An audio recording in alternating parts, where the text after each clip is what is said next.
What's good, my fellow main characters? Is your friendly neighborhood buff nerd, Bam! And today I'm doing a little bit of a home workout. But while I was working out, guys, actually something I've been thinking about for a while, but something that I've noticed while in, I guess you would call it the anime fitness niche, I've noticed that there's such a strong fixation or desire for bodyweight calisthenics workouts, which in one part I'm not mad at that. I love calisthenics. I love implementing it into my routine. This whole upper body workout for me today is primarily a calisthenics based routine, but I will also supplement it with bands and some adjustable dumbbells to kind of fill in the gaps that calisthenics doesn't have. That kind of leads me into my main gripe. The videos that seem to drive the biggest on the platform are primarily calisthenics based workouts, you know, like at home workouts, no equipment, bodyweight stuff. And I understand it to a certain degree. There's the benefit of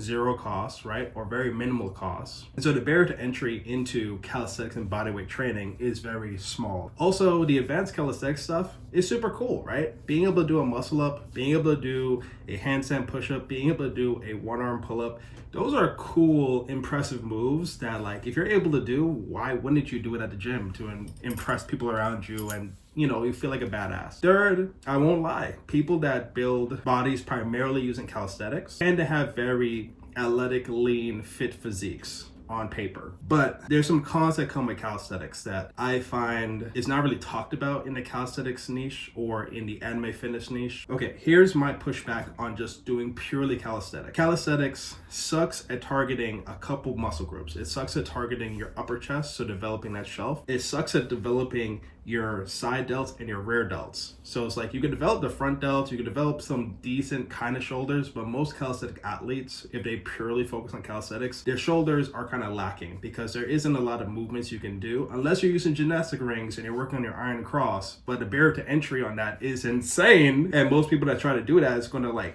your shoulder's going to pop out of its socket, so don't even try to do that yet until you build up the strength to do that. Side delt, rear delt, upper chest is lacking strongly when it comes to calisthenics, even for people that specialize in doing handstand push-ups. They may have some developed shoulders, but they're still going to be lacking in that side delt and in that rear delt. Next most glaring thing about calisthenics that are lacking in: legs, guys. You can spam as many pistol squats as you want. You can do as many sissy squats as you want. You are never going to develop meaty, massive legs with calisthenics alone. You can develop some athletic, lean legs, sure. With calisthenics purely, bro, you need weights. You need external resistance to build up the legs. Second thing that is missing, guys, people look at calisthenics from the financial point of view as being like this easy barrier to entry to breakthrough into getting to your fitness journey. But calisthenics, actually, once you get past, let's say, month 1, month 2, becomes progressively harder and harder.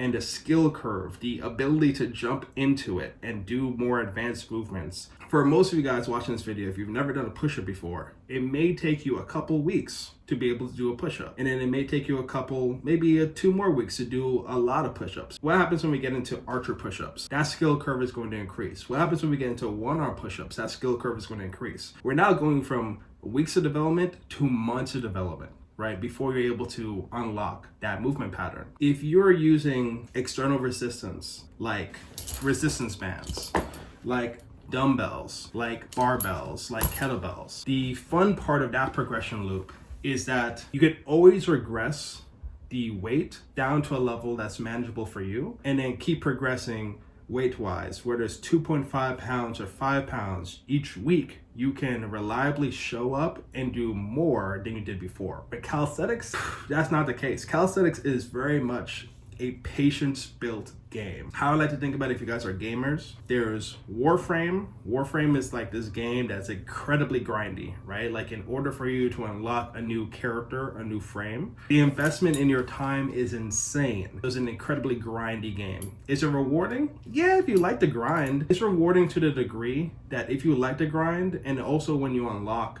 that movement pattern, that skill, is not something that most people in the world will be able to achieve. While weightlifting or external resistance-based modalities. Remember when Fortnite was popping off? The reason why Fortnite was so successful at the time, not only because the gameplay loop was fun, is because they kept on updating that game almost like on a weekly basis. Like they always had something new to keep you interested and invested in, to keep coming back to the game. When you get on a good program with weightlifting, you're able to feel that level of progression and growth on a weekly basis, right? Especially if your nutrition and your sleep is on point, you're able to feel that dopamine feedback loop of getting stronger and more muscular every single week you go to the gym. With calisthenics, you can be grinding so hard on a movement pattern and not achieve it for years. Like for the full planche, bro, they could take years to get there. For a lot of the more advanced calisthenic movements, bro, it is a grind. And I feel like that's something that a lot of calisthenics-based channels, and especially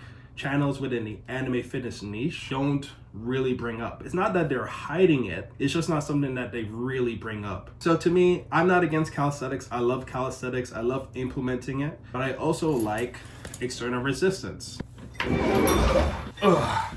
I like my dumbbells, I like my resistance bands, I like kettlebells, I like weighted vests. And I think this comes down to this philosophy that I have as a trainer and as a main character that's trying to build their body to have a anime level physique. Don't limit yourself, right? Use everything at your disposal. Use all the equipment you have, use your funds, use your time, use your energy effectively towards the goal that you have. And so even though calisthenics is like cool and advanced movements are awesome, don't just limit yourself to calisthenics. Sometimes even working on weights and resistance will actually help to improve your calisthenics, right? Don't just limit yourself to calisthenics, right? Look at your budget, see what equipment you can buy. Honestly, bro, some of the most versatile pieces of equipment you'll ever buy. Buy a good, reliable set of resistance bands.